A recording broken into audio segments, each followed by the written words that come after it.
오늘도 하나님의 은혜와 하나님의 약속이 있는 자리에 함께 예배하는 여러분 한 분 한 분을 예수 그리스도 이름으로 축복합니다. 따라서 합시다. 나는 아브라함의 하나님, 이삭의 하나님, 야곱의 하나님, 나의 하나님을 사랑합니다.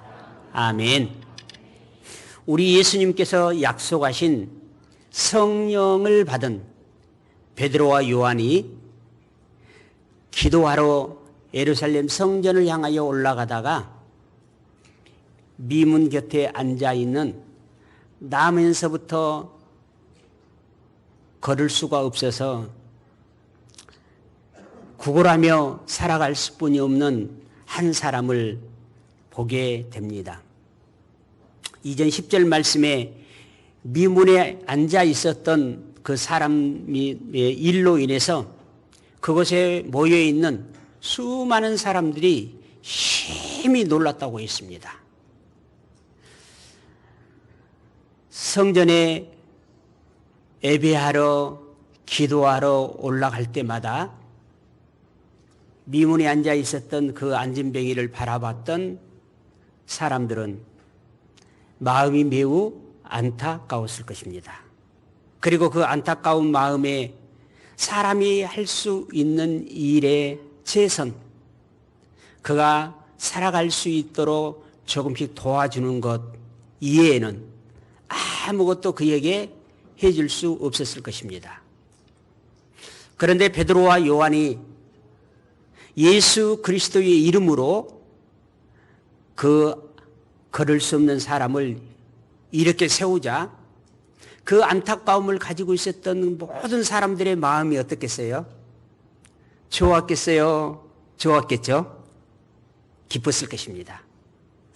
그러나 한편으로는 그들이 깜짝 놀랐다라고 하는 이 말씀 속에는 또 하나의 의미가 있는데, 이 앉아 있었던 사람이, 걸을 수 없던 사람이 누구의 이름으로 일어났어요? 예수의 이름으로 일어났다는 사실. 이 사실을 알고 그곳에 모여있던 모든 사람들이 두려워했습니다. 왜 그랬을까요? 자기들이 예수를 십자가에 못 박으라고 하고 소리쳤지 않습니까? 기쁨이 있던 동시에 그들의 마음속에는 두려움이 가득 찼을 것입니다. 그리고 그 두려운 마음을 가지고 또 어떤 사람은 예수 이름으로 나도 내가 가지고 있는 해결할 수 없는 일을, 문제를 해결받으면 얼마나 좋을까라고 하는 그 기대감에 젖어서 앉은 사람을 이렇게 세웠던 베드로와 요한을 주목했고 바라봤습니다. 그리고 그 걸을 수 없던 사람이 걷게 된 것으로 인하여 많은 사람들이 누구를 주목했겠어요? 그 안진뱅이에게 그 현장을 보지 못했던 사람들은 다가서서 어떻게 해서 내가 지금 걷게 됐느냐라고 물었겠죠. 그때 그 사람이 누구를 붙잡았어요? 베드로와 요한을 붙잡았다라고 했어요. 바로 이 사람이 나를 이렇게 고쳐줬고 내가 걸을 수 있게 했고 내가 뛰어다닐 수 있도록 해준 사람들이라고 베드로와 요한을 붙잡았어요. 이러한 모습들을 보면 많은 사람들이 솔로몬 행각이라고 하는 곳에 모였습니다. 자, 여러분, 우리가 일생을 살아가면서 누구를 주목하느냐, 누구를 붙잡고 사느냐는 굉장히 우리에게 중요한 하나의 선택이고, 그리고 우리의 일생일대에 우리의 삶의 결과가 완전히 달라지는 하나의 선택입니다. 예수 그리스도의 이름으로 자기의 선천적인 질병이 고침받았음에도 불구하고 아직까지 고침받은 이 사람의 생각 속에는 누구를 주목하고 있습니까? 베드로와 요한 사람을 주목하고 있습니다. 그때 12절에 베드로와 요한에게 모든 사람들의 시선이 주목하고 있을 때에 그렇게 말합니다. 우리 개인의 권능과 경건으로 이 사람을 걷게 한 것처럼 왜 우리를 주목하느냐라고 했습니다. 곧 베드로와 요한이 우리들의 어떤 능력으로 이 일이 일어난 것이 아니라는 것입니다. 16절 말씀에 예수로 말미암아 난 믿음이 너희 모든 사람 앞에서 이 사람을 완전히 낫게 하였느니라 라고 말합니다. 누가 그 사람을 낫게 했다고요? 예수 그리스도가 그 사람을 낫게 했다는 것입니다. 우리의 사회적인 관점으로 봤을 때, 일반적인 우리 어떤 경제적인 관점으로 봤을 때 이 베드로와 요한은 지금 미친 짓을 한 것입니다. 우리가 안진뱅이가 그 두 사람을 붙잡고 이 두 사람이 나를 일으켜 세웠다라고 말한 그 순간, 그래, 우리가 이 사람을 낫게 했어 라고 그들의 시선을 자기에게 다 집중하게 했다면 그는 그때 시대에 최고의 거부가 될 수 있었는데도 불구하고 그는 그곳에 모여있는 모든 사람들이 싫어하는 이름, 모든 사람들이 배척해버린 이름, 자기에게 시선을 돌렸던 모든 사람들이 일순간에 다시 되돌아 가버릴 수뿐이 없는 그런 상황 속에서도 베드로와 요한은 우리가 이 사람을 낫게 한 게 아니고 이 사람은 생명의 주가 되셨으나 우리가 그를 십자가에 내어준 예수의 이름이, 예수 그리스도가 이 안진병인을 일으켰다라고 선포하고 있습니다. 여러분, 우리가 그냥 한낱 이야기로 말씀으로 들으니까 그러지 그때 당시 그 상황으로 봤을 때는 여러분, 이 베드로와 요한은 진짜 미친 짓을 한 겁니다. 절호의 거부가 될 수 있는, 절호의 그 시대에 최고의 인기 있는 사람이 될 수 있는, 그 시대의 어떤 사회적인, 정치적인, 경제적인 모든 블랙홀이 될 수 있는 그 기회를 그들은 놓쳐버린 것이죠. 그리고 예수 그리스도의 이름이 이 사람을 완전히 낫게 했다라고 말합니다. 지금 우리들의 입장에서는 예수 그리스도의 이름이 이 앉아 있는 이 사람을 고쳐서 일어나 걷게 했다라고 하는 사실이 그냥 당연하다라고 우리는 생각할 수 있습니다. 그러나 그때 당시에 그 청중들에게는 엄청난 커다란 충격이었죠. 자기들이 내어버린 그 이름, 자기들이 멸시해버린 그 이름, 자기들이 십자가에 못 박아 죽이라고 내어줬던 그 예수 그리스도가, 그 예수 그리스도의 이름이 이 안진병이의 문제를 해결해 줬고 우리의 구원자라고 하는 이 사실에 대해서 그들은 큰 충격을 받았습니다. 그 충격 가지고 베드로에게 다가오는 그들을 향해서, 그 엄청난 청중들을 향해서 베드로는 다시 한번 외쳐댑니다. 너희들이 새롭게 되는 기회가 지금 주어졌다. 너희들이 이 전과 같은 삶이 아니라 새롭게 되는 기회가 너희들에게 주어졌다. 바로 그것은 너희가 회개해야 된다. 이제까지 하나님을 등지고 살던 사람이 하나님을 향해서 너의 방향을 바꾸는 것이 너희들의 인생을 새롭게 하는 것이다.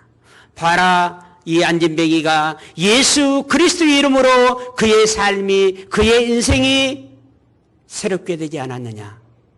너희들도 각각 예수 그리스도의 이름을 믿고 회개하게 되면 너희들에게 새롭게 되는 날이 이르게 될 것이다 라고 하면서 이 회개로 말미암아 주어주시는 세 가지의 하나님의 은혜를 말씀하고 있습니다.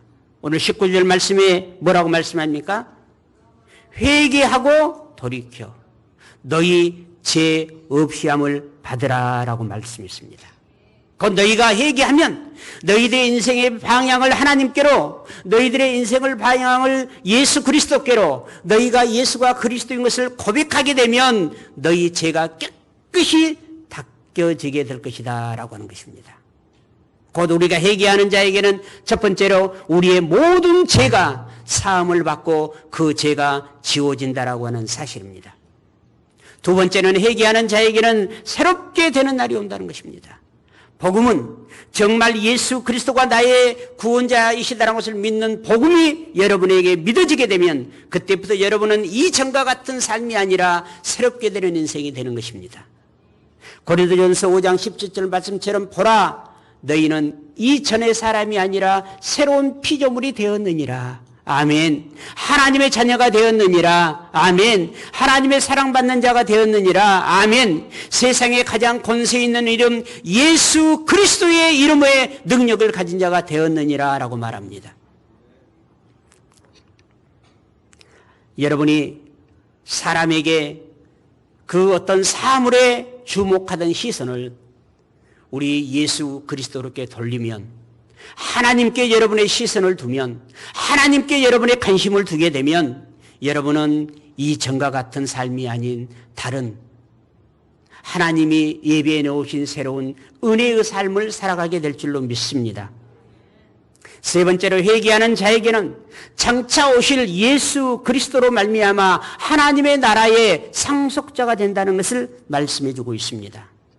사랑하는 성도 여러분, 우리가 출애굽 사상을 통해서 이스라엘 백성들이 고통스러울 정도로 쉬지 못하고 그들이 일을 했습니다. 고역, 고통스러운 일이 내게 즐거움이나 기쁨이나 어떤 대가가 오는 것 때문에 그 기대감에 대해서 일하는 게 아니라 일을 해봐야 아무런 희망이 없기 때문에, 일을 해봐야 아무런 그런 기대가 없기 때문에 고통스러운 일을 하고 있는 그들에게, 희망이 완전히 사그라진 그들에게 우리 예수님은 그들의 희망이 되셨습니다. 그들의 구원자가 되셨습니다. 그리고 약속하신 대로 애굽의 종살이에서 그들을 해방시켜 주셨습니다. 누구든지 하나님께 관심을 두고 이전에 세상의 사람에게 세상의 것들에 시선을 두고 있던, 주목하고 있던 여러분의 시선이 하나님께로 돌아가게 되면, 예수 그리스도께로 여러분의 시선이 바뀌어지게 되면 희망이 있는 세상에서 희망을 가진 삶으로 하나님께서 바꿔주실 줄로 믿습니다. 21절에서 22절 말씀에는 바로 예수님은 우리의 선지자요 우리의 구원자라는 것입니다. 그래서 누구든지 예수 그리스도를 만나게 되면 21절에 하나님이 영원 전부터 거룩한 선지자들의 입을 통하여 말씀하신 바 만물을 회복하실 때까지는 하늘이 마땅히 그를 받아들이라. 곧 예수 그리스도께서 우리 가운데 임하시게 되면 만물이 예수 그리스도를 통해서 여러분에게 회복되는 축복이 있다는 것입니다. 사랑하는 성도 여러분, 그러면 예수님은 무엇을 위해서 이 땅에 오셨을까요? 그리고 예수님이 가신 이후에 성령의 약속을 주시고 그 성령으로 충만한 사람을 선지자로 세워서 하나님의 일을 대신하게 했는데 왜 선지자를 하나님이 세우셨을까요? 오늘 26절 말씀에 보게 되면 우리의 약함을, 우리의 악함을, 우리의 연약함을, 우리의 부족함을 버리도록 하시기 위해서 이 땅에 오셨습니다. 그러므로 누구든지 예수 그리스도를 만나게 되면, 하나님께 관심을 갖게 되면 그 사람은 어떤 사람이 됩니까? 악함을 버리는 사람이 됩니다. 저희들이 예수 그리스도를 만나기 이전에는 어떤 게 참으로 선이고 어떤 게 참으로 악이라고 하는 사실을 잘 분별치 못하고 살았습니다. 그러나 우리가 하나님께 관심을 두게 되고 하나님의 마음을 가지게 되면 어떤 것이 선이고 어떤 것이 악함을 알게 됩니다. 그리하여 선악을 알게 하는 실과를 먹음이 하나님같이 되어 선악을 분별하게 됐다고 그랬어요. 곧 성령이 우리에게 임하게 되면 성령의 사람에게 나타나는 특징은 악과 선을 분별한다는 것입니다. 여러분, 악의 특징이 뭡니까? 악은요, 거짓으로 포장되어 있다는 것입니다.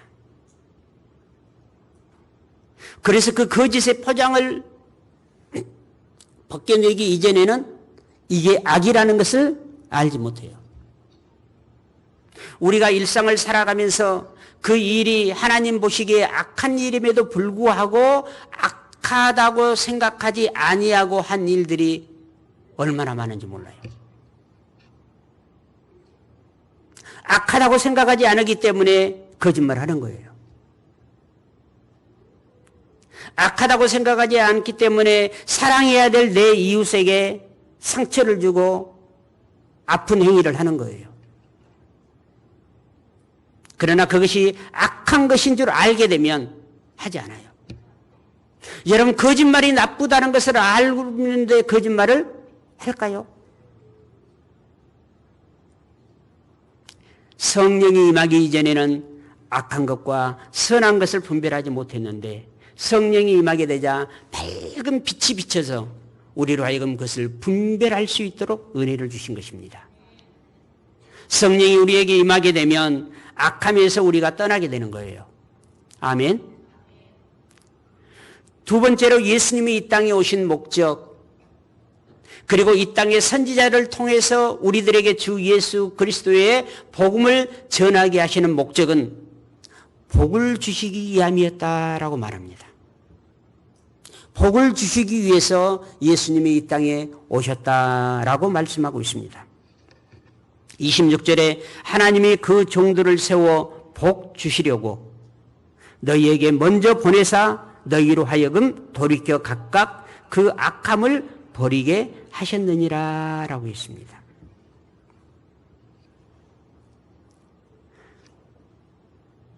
그러면 하나님께서 우리에게 복을 주시기 위해서 하나님과 함께 동행하는 삶을 살라는 거예요. 그러나 죄인은 하나님과 동행하는 삶을 살아갈 수 없기 때문에 예수님을 통해서 우리의 죄값을 십자가에서 치러주시고 우리로 하여금 하나님과 동행하는 삶을 살아갈 수 있도록 은혜를 주시는 거예요. 고린도후서 13장 13절 말씀에 주 예수 그리스도의 은혜와 하나님의 사랑과 성령의 교통하심이 너희 무리에게 함께 있을지어다 라고 했어요. 곧 성삼위일체 하나님과 함께 동행하는 인생이 가장 복된 인생이라고 성경은 우리에게 말씀하고 있습니다. 사랑하는 성도 여러분, 저와 여러분은 지금 누가 너에게 복을 주냐, 누가 너를 성공시켜 주느냐, 누가 너의 인생에 행복을 주느냐라고 했을 때 여러분은 누구에게 주목하겠습니까? 저 사람이, 저 힘 있는 사람이, 저 내게 영향력을 끼칠 수 있는 사람이 나를 복되게 하고 나를 행복하게 하실 것이라고 그 사람을 붙잡겠습니까? 한 번도 걸어본 적이 없는 그를 걷게 해주신 분이 예수 그리스도이심을 깊이 깨닫지 못하고 그를 낫게 했던 베드로와 요한을 주목했던 이 걷지 못한 사람이 훗날 하나님을 주목하게 됩니다. 나를 일으켜 주신 분은 예수 그리스도라는 것을 고백하게 됩니다. 사랑하는 성도 여러분, 그 누가 여러분에게 묻기를 어떻게 하면 우리 인생이 행복해질 수 있습니까? 어떻게 하면 이 병에서 나음을 입을 수 있습니까? 어떻게 하면 이 인생을 파멸로 이끄는 이 중독증에서 내가 벗어날 수 있습니까? 라고 이야기할 때 여러분, 예수 그리스도만이 그렇게 해줄 수 있습니다라고 예수 그리스도를 여러분 선포하시겠습니까? 내가 경험하지 못한 사람은 선포할 수 없겠죠. 베드로와 요한은 그것을 경험했기 때문에 모든 사람들이 자기에게 주목하고 자기가 그때 당대의 최고의 유명인, 최고의 부유한 자가 될 수 있음에도 불구하고 그들은 우리가 이 사람을 낫게 한 게 아니고 우리가 십자가에 못 박아 죽이 생명의 주가 되셔서 부활하신 예수 그리스도께서 이 안진병인을 일으켰다라고 선포하고 있습니다. 사람이 아닌 하나님을 바라보고 하나님을 주목하고 하나님께 시선을 돌리며 하나님을 붙잡고 우리 주 예수 그리스도 이름의 능력을 붙잡고 살아가는 우리 한서방 공동체가 되시기를 예수 그리스도 이름으로 축복합니다. 다시 한번 나를 되돌아봅시다. 지금 나는 이 시간까지 무엇을 주목하고 살았습니까? 무엇이 여러분의 구원자라고 생각하고 살았습니까? 사람이었습니까? 환경이었습니까? 물질이었습니까?